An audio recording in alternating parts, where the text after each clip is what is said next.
All right, we're going to get started. Well, good afternoon and welcome. I'm Andrea Sampson, the CEO of Talk Boutique and the host and moderator of our sense-making conversations. Thank you so much for joining us. Well, it's the first day of May. Can you believe it? We made it to May. And in some places, this is known as May Day. And this is where traditionally we welcome in the promise of better weather and better times. And over the past 7 weeks, as many of us have been sheltering in place, our team here at Talk Boutique have been really busy experimenting. You see, before the pandemic hit, I'd met our guest, Melanie Parish, who gifted me an advanced copy of her book, The Experimental Leader. And with some freed up time and deep interest in that subject matter, I began reading and implementing some of her wisdom. The session today is actually a result of some of those experiments.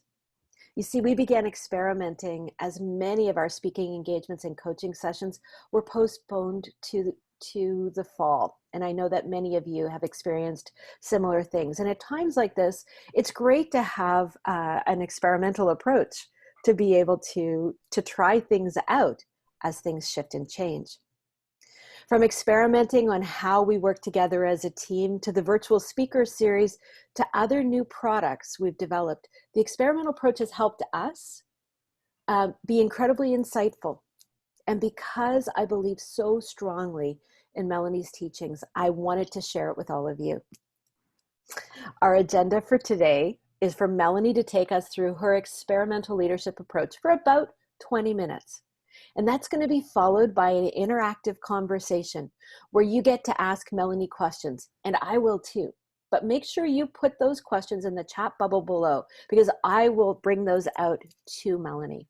Now, without further delay, let me introduce you to Melanie Parish, a speaker, author, and master coach. She's an expert in problem solving, constraints management, operations, and brand development. Melanie has consulted and coached organizations ranging from Fortune 50 companies to IT startups and is the author of The Experimental Leader. Melanie, please help us to understand how we can all become experimental leaders in our businesses. Well, I've been working with leaders for over 25 years. And you know what? Every leader I work with questions their ability as a leader.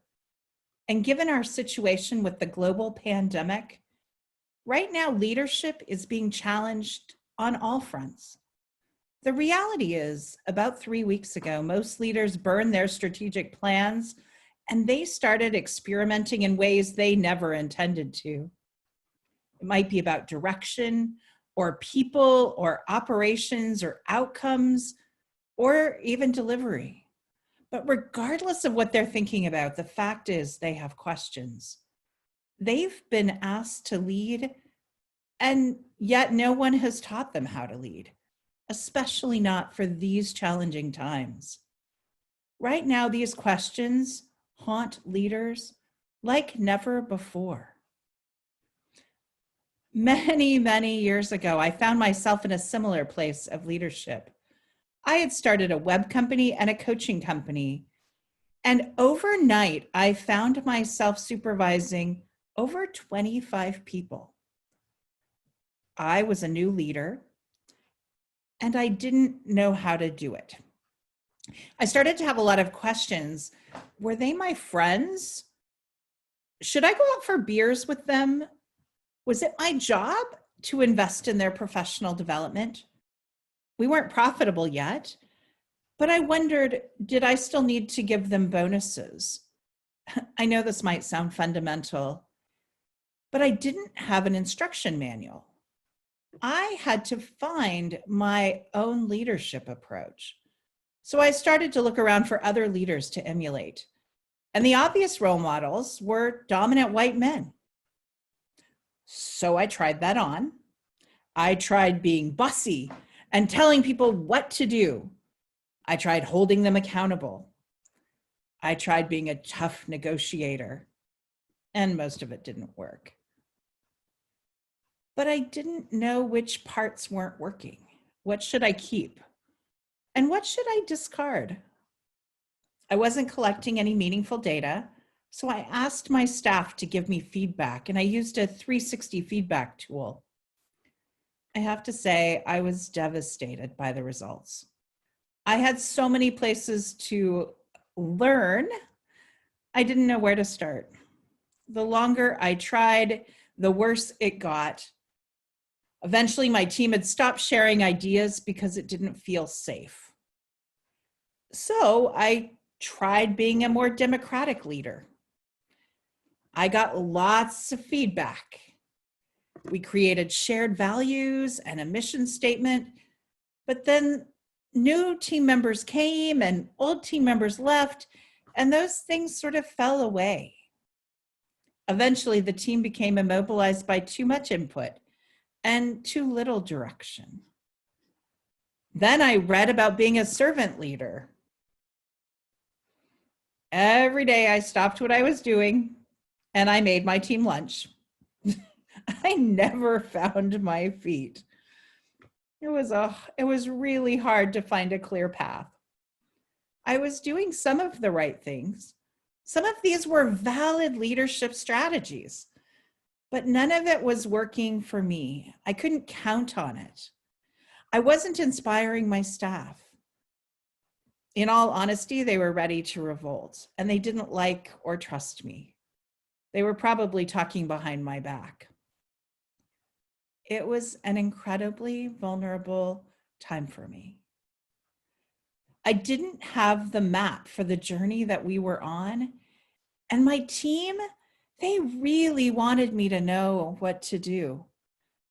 And I just didn't. I didn't know how to get traction, and I wasn't collecting any data. So although I was trying lots of things, I wasn't getting any better. And the longer this went on, the more I knew how much I was failing. I didn't know how to learn from what I had tried, to improve incrementally as a leader. And I didn't know how to create a culture where my team understood the speed of innovation, how a series of incremental, measurable experiments could facilitate change. Because I didn't know, the web company failed and the coaching company shrunk. And there were many contributing factors, including an economic downturn, but my leadership was definitely one of them. I was left knowing I needed a new path for success. And so I looked to experimenting to find the roadmap for intentional creativity and innovation. Today, I want to talk to you about being an intentional leader and how an experimental mindset can create new opportunities for those on your teams to encourage them to try things faster so you can harness the power of intentional creativity and innovation. First, I want to talk to you about your leadership style. What is your leadership style, and how is it getting in your way? Often, when I get hired by a new leader, they've been a fantastic individual contributor, and they got promoted. They're used to being really good at what they do, and they're trying to figure out how to be good at being a leader and how to manage others. When we're unsure, we emulate others. We look around for role models, for successful leaders. I just shared how I tried this as a new leader, but I wasn't experimenting from a place of neutrality and curiosity. We have no way of discerning whether the leaders we emulate are actually good leaders. Sometimes we just emulate their reactive leadership styles. Reactive leadership styles come out when we're faced with a stressful situation and when we're afraid and we don't know what else to try. So here's some examples of reactive leadership styles. There's an unlimited number of these. I'm going to go into a few of them. The first is a dominant leader. There's an influential leader, there's a stickler leader, there's conflict averse leaders, naysayer leaders, complacent leaders, and manipulative leaders. And I'm not going to talk about all of these in depth, but there are a few of them that I want to talk about. The dominant leader, I always think, is the quintessential dad leader. This is the all-knowing leader who has the answer to every question. This leader might yell on occasion. Their opinion is sometimes the only one that matters. Sometimes I know this leader in an organization because every decision, I start to see a lot of work stuck in the organization because they're waiting for that leader to make decisions about whether the work can move forward. And the problem with this, why it's a reactive leadership style, is that it allows only one brain to function in the organization. It's that top-down approach. And that one brain is fine if they have the answer, but when we're talking about innovation, we're talking about work that doesn't have a clear answer. The influential leader is a near cousin to the dominant leader, but he's a lot more handsome with a lot more charm.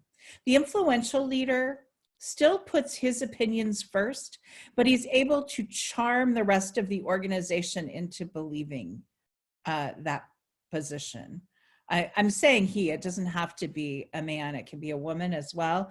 We call these charismatic leaders sometimes, and it might be very pleasant working for this person, except that it is not the best way to equip an organization to look for creativity and innovation to go into new places.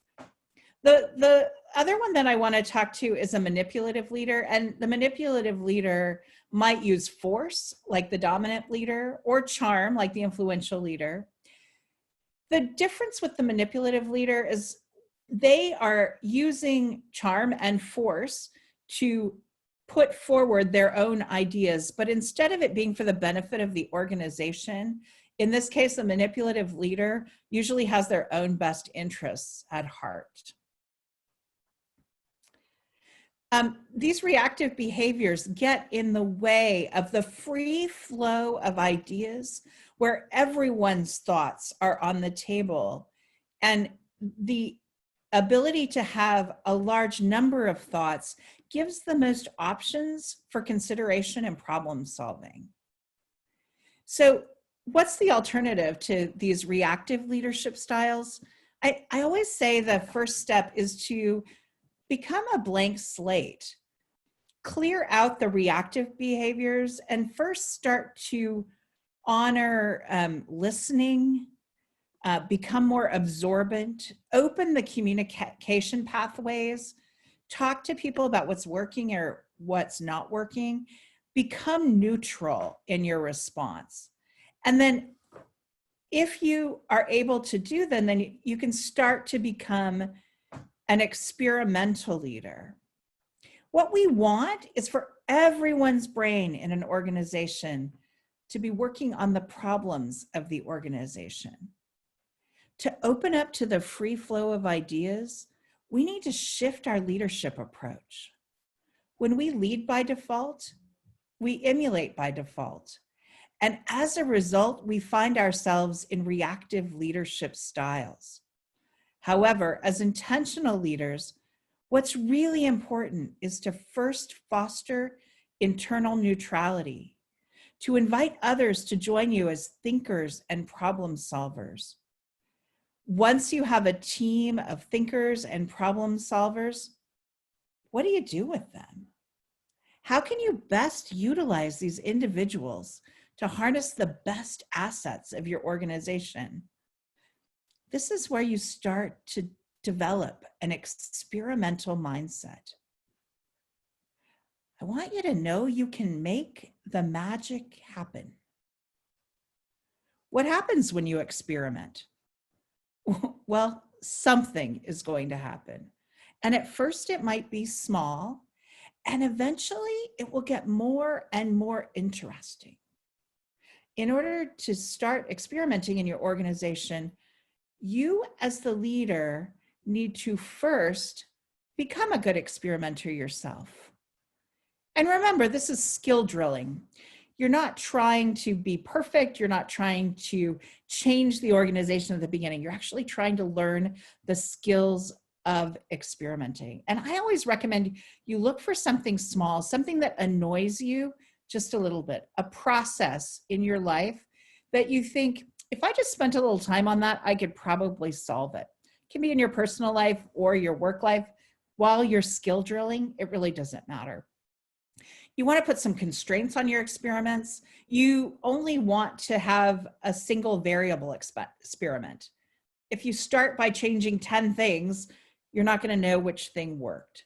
So you want to do small incremental experiments. I always recommend somewhere between 24 hours and a week. Any longer than that, it is too long and you're not collecting data frequently enough. You want to collect data and you want to make sure that your experiments are safe to fail. They need to be small enough. You don't want to crash the whole organization. You really don't want to crash anything. You just want to get some information. And as you start to be good at experimenting, you're going to experiment, you're going to collect data, you're going to think about what you learned, and then you're going to figure out your next experiment. You'll know when you're done. It's when your process is exactly the way you want it to be.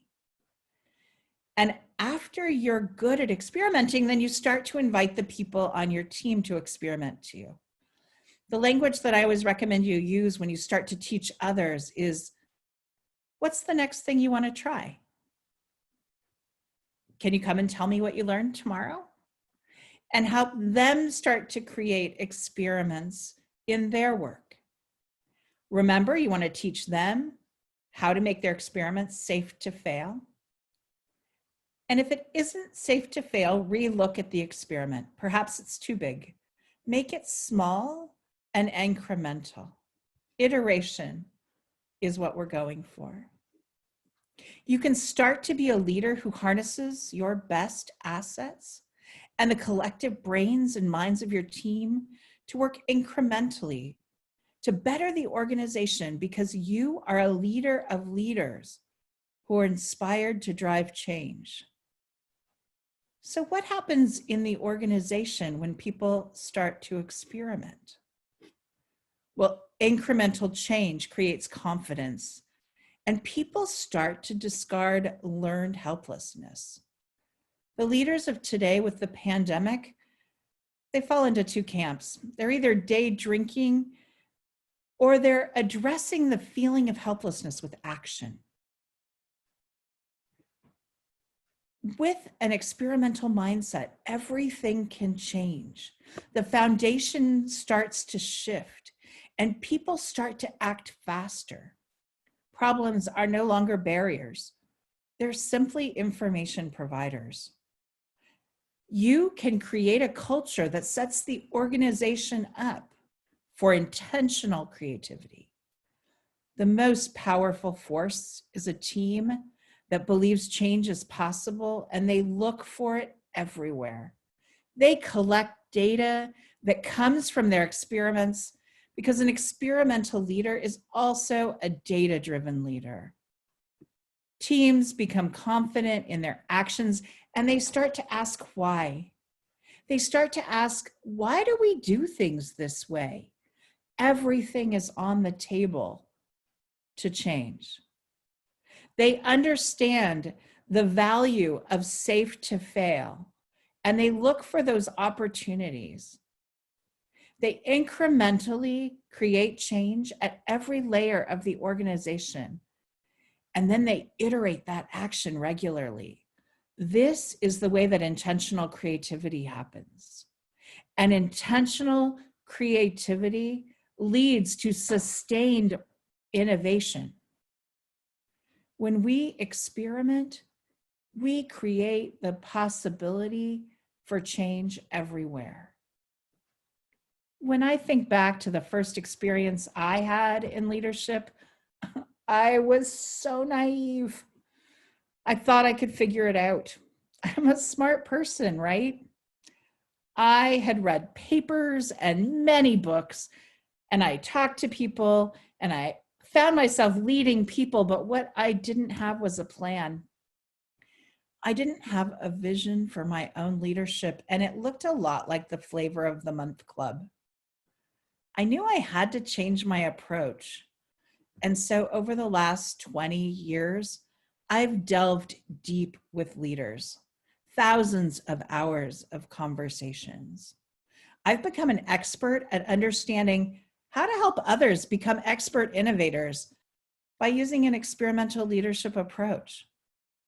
I've helped leaders create their own experimental culture and help them supercharge their teams with this experimental mindset that helps these teams with intentional creativity, and it leads them to reliably innovate. When you're an intentional leader and you're using an experimental mindset, you create new opportunities by encouraging them to try things faster. And then you harness the power of intentional creativity and innovation. Today, more than ever, as we're experiencing a global challenge, I want you to dive into your own leadership. And I want you to become an experimental leader. I want you to reap the benefits of data-driven leadership. And I want you to feel amazing about the work you do and to inspire the people you lead.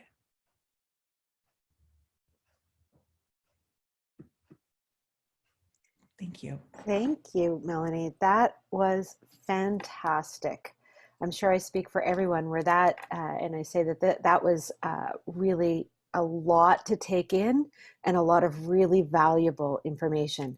So for everybody here, now put your questions in the Q&A, and I'm going to get us started off because I have a couple of questions. And even though I've been doing this, I know that it can be a bit daunting. So for those who are new to the concept, how should they get started? What's the first thing that they should look for, Melanie? Well, it's really looking for that small place that you can try and experiment. Some of it, and really the first step is to just start, changing your language, both in your own mind and with a team or when you're in your family. This is such a good time to experiment in our families. We have a variety of experiments going. Some work, some don't. That's part of the data collection. So whatever it is that you're wanting to change, that's where you experiment. You look for, what's your dream? How do you want it to be different? And then you just start changing a variable here and there. So what kind of experiments are you guys doing in your family, just so we can get a sense of that? Well, we've been experimenting. So we have 15-year-old twin boys who are usually competitive swimmers, and they're a bit shocked by the lack of activity in their lives. And every week has been really different with them. But one thing we try experimenting with is we try to get them to go to school every morning. So we try to get them to get out of their beds and come down and start the day. So we've been experimenting with, making really yummy breakfast to get them to show up. And it usually works.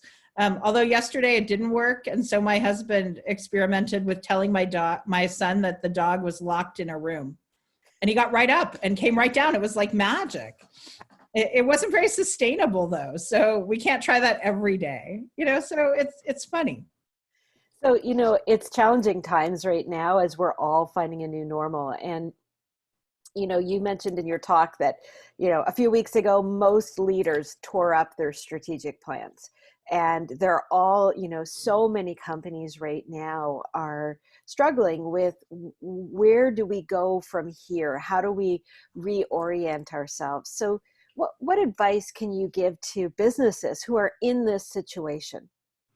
Well, what I'm seeing is any organization with a really strong vision. So if you think of a vision statement as being how you want the world to be 20 years in the future, it doesn't have anything to do with your internal organization, but the change, what you want the ideal world to look like. Extending the time frame is really helpful right now to businesses. So this is a really good time for a good vision. And then if you have a mission statement that really clearly tells you what you want to bring to the world, that's a good way to reframe quickly. And if you know what your values are, the way that you do work, then all of that's the stuff that you may think those are really, those are nice to have, they're cute, we put them on our website.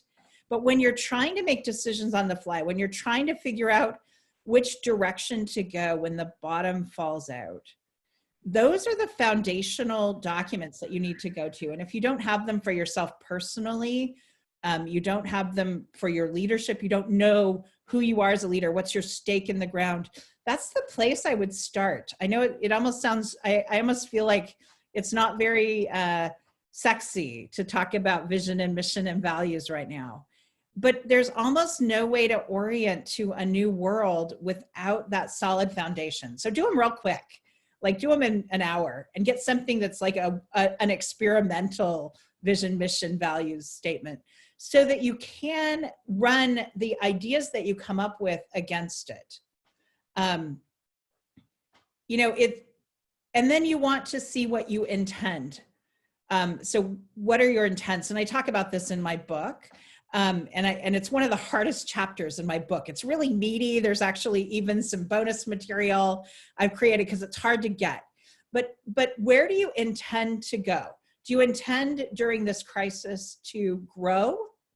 Do you intend to stay the same? Do you intend to survive? So what's your strategic intent for this time? That's super important right now. Because you see, I know so many people, and this works personally, you're the leader of your own life. What do you intend for yourself to get out of this? Do you intend to, lose weight and exercise all the time? Or do you intend to just be a whole and caring person during this time? So that strategic intent can be so useful because then you can figure out what actions you take. I hope that helps. Yeah, it's very helpful. So I just want to kind of make sure I've got this. So really, we've got to go back to those foundational pieces: vision, mission, values. Do we have them? If we've got them, go back and really look at them and then say, okay, from that place of foundational, solid support, what experiments can we take from where we are? Now, if we don't have those foundational things, it's time to get them. And this is a time to develop them because it's really important that your business have those visions and values and missions so that you can come back and experiment against that as you might be looking at changing your business model. But don't experiment on a new business model, experiment on a small piece of what could be a new business model. Am I getting that correct?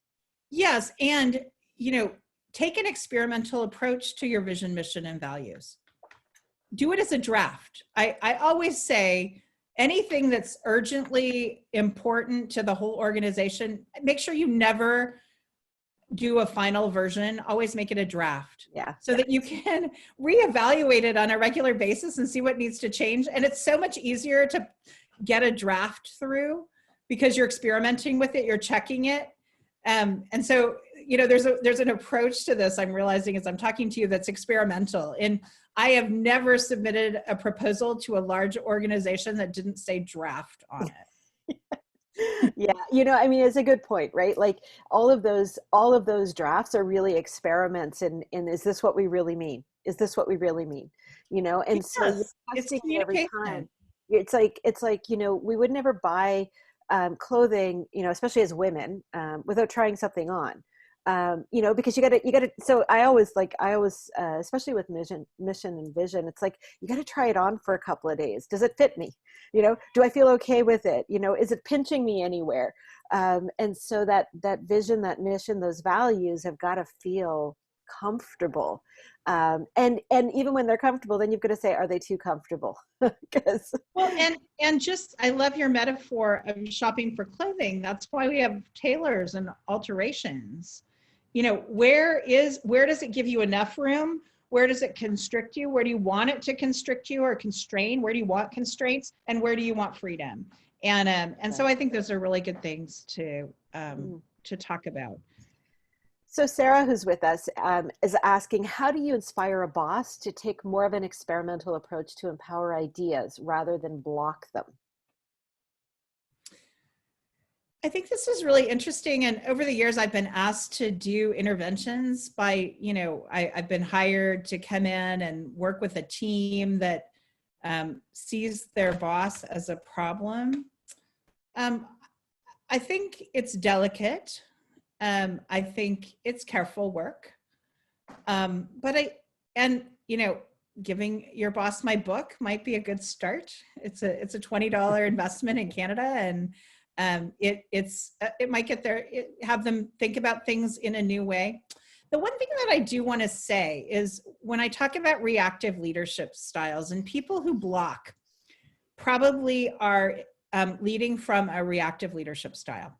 It doesn't make them wrong, but what I always remember when I'm dealing with people who are reactive is that they are using the best strategy that they have, and they're probably afraid. They don't know what else to try, which is why giving them information or giving them a new path or sharing, what other people are doing, best practices, might help them get on a more solid foundation. Hey, software teams, try stand-up meetings. Could we try this for a week in our organization? Now, they may say no. And I think you can continue to say, you might even try vulnerability. I feel sad when you block all my ideas. Sometimes those same dominant leaders are big squish balls on the inside. And if you can show vulnerability, those things go together, the blustery front and the squishy inside. So sometimes sharing vulnerability is really effective. My daughter's a chef. And for years, she's worked for male chefs. And she learned early on, she came to me and she's like, I think I have to quit. I can't do this anymore. All they do is yell at me and make fun of me. And I said, just, go sit them down. Don't do it publicly. Sit them down and just share your heart. And she came back and she was like, oh my goodness. It was like, he was so nice. He said he was sorry. And he said he wouldn't do it anymore. And he kept, and now I feel really good. And that happens so many times in the chef world that she actually learned the skill of it. In your talk, you talked about experimentation leading to a culture of creativity and innovation. Help us to understand that a little bit more, because I think there's such subtlety in there, and it's such an important point. And I really want to make sure that our listeners get that. That's a great question, Andrea. Well, it's what experimentation does is it lowers the stakes. So you're no longer going to your boss and saying, I have this idea. And they say, well, I don't know if it'll work. And you say, oh, I'm pretty sure it will work. Now, by the time you've had those 3 sentences exchanged with your boss, you're already down a bad path. Because you're not going and saying, we have a problem and I have an idea for something we might try. I don't know if it will work or not, but it's something. And then he says, well, we got to try something. Let's see what we think. And you say, well, let's look at it together in a week and see what we think. In the first example where you say, I have an idea, and you go to bat for that idea, you live and die by that idea. Mm-hmm. And you have no evidence you have no data either to know if that idea is going to work or not. It's not that we have to shift this paradigm, because as long as we live and die by our ideas, we live in dangerous organizations. And yet, and just I want to add into that for a second, but yet, I think what's so key there is that we have to live and die by our ideas, but we have to live and die by them incrementally, in that we have to remove that feeling that if I get it wrong, all is lost. Because that's the whole point, isn't it? Like, where we're experimenting so that idea gets to live for a moment. and no one is expecting it to change the world.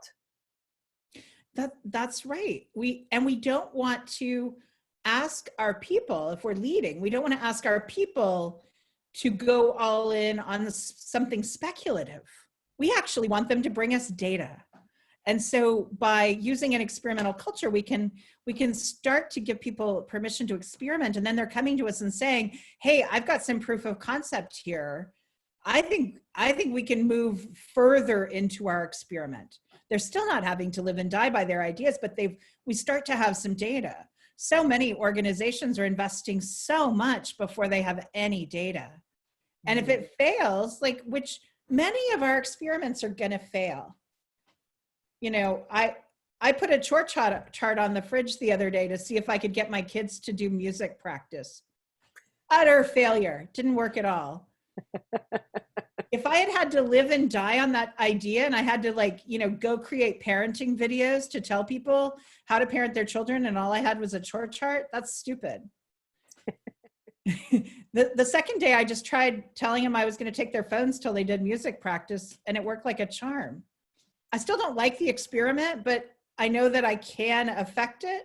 And now what's the next experiment? And so what I love about what you're saying, and you know, and the family examples are so helpful because we all live in families, and we all have, you know, things that we don't like to do, or ways in which we affect others. But taking those ideas into our work. So, you know, things, and I think you mentioned it in your talk, you know, email as an example of something that can be an annoyance, right?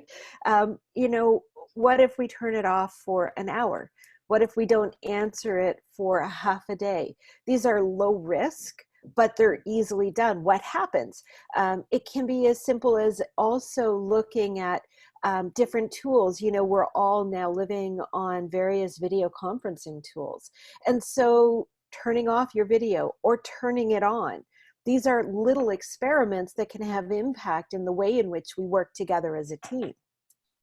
Yes, that we have so many opportunities right now. If we think of skilling up as experimental leaders, there's just so many opportunities to try things right now because the ground is a little bit unstable, but that also gives us these ways that we can practice. Right. Practice the skill of experimenting. It's a muscle that you can make stronger.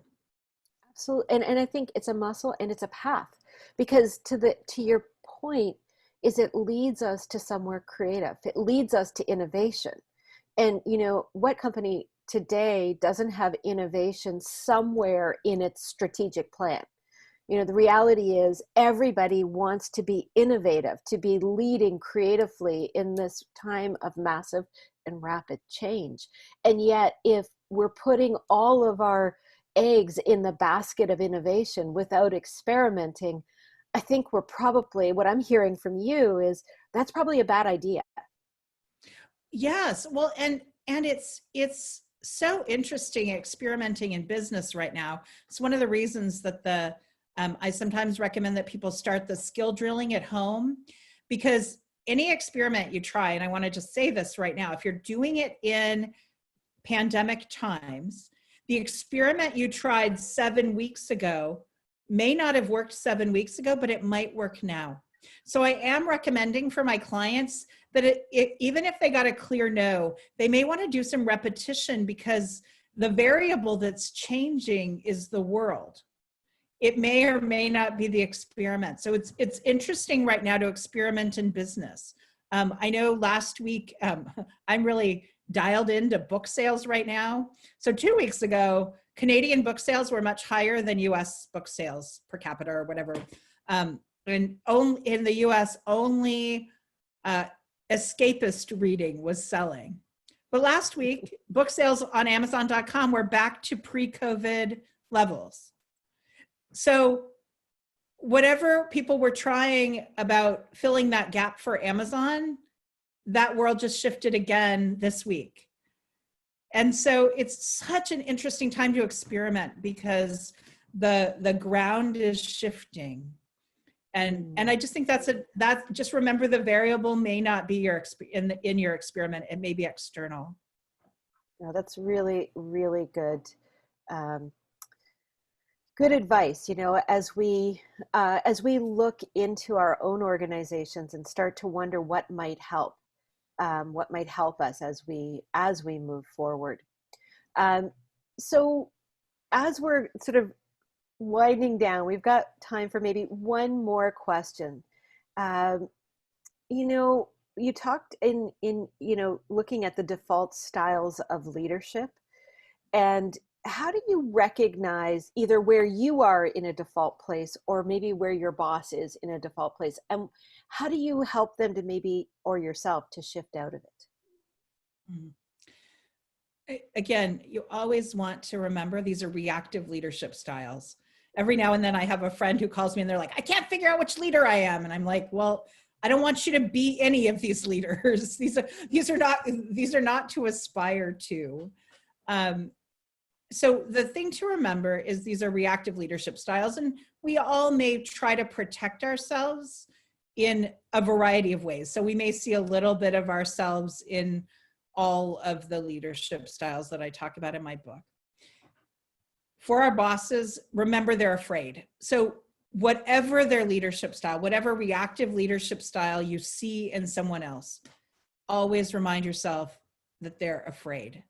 They don't know what else to try. So offer options, offer insight, offer kindness and compassion.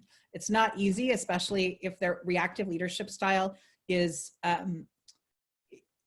yelling or having an explosive outburst.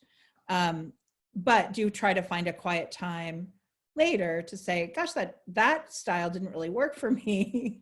I'm hoping we can come up with something more creative. What were you feeling in that moment? How could I have helped you? So to dive into what's like, there was emotion involved. As soon as someone gets reactive, you can guarantee there was an emotion involved. Great. Thank you. I came back to this concept of vulnerability, being vulnerable both as a leader and as somebody who's working with a leader. It's really, really important. You've given us so much to think about today. Everything from, making it safe to fail, to making those experiments small and incremental, to looking at being a leader of leaders. These are all really, really important concepts. So thank you so much, Melanie, for sharing all of your wisdom here with us today. Melanie's book, which launched this week, is available on Amazon.ca. So feel free to pick it up. I would highly recommend it. It's not a thick book, but it is a lot of information. So you'll find yourself reading it in bits and pieces because you'll want to work with it. She also launched a podcast today called The Experimental Leader. And I was actually interviewed on it, so you can hear about some of the experiments that we've been doing on Talk Boutique on her podcast. You can find it on your favorite podcast platform. It is on all of them. And Melanie has also offered all of you her digital workbook. You can get that. We're sending out an email after this.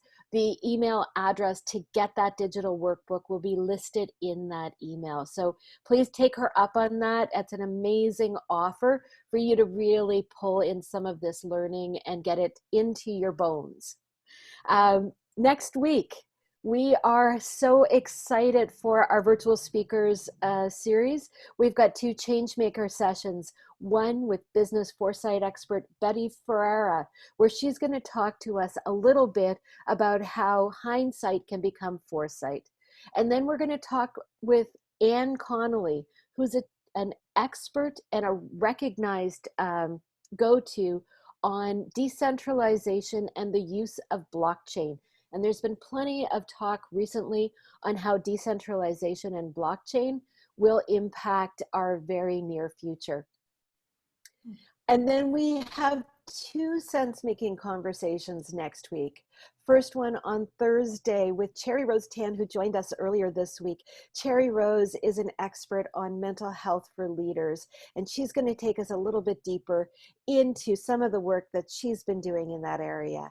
And then on Friday, we also are welcoming back Melanie Sodka, who you saw a few weeks ago, talking about capacity creation and how we can learn to create better habits and practices so we get to do the things we really want to do and not only the things we have to do. So that is our session for this week. Thank you again for joining us. This is Sense Making Conversations. I'm Andrea Sampson. Please stay safe, stay healthy, and stay connected. Have an amazing weekend.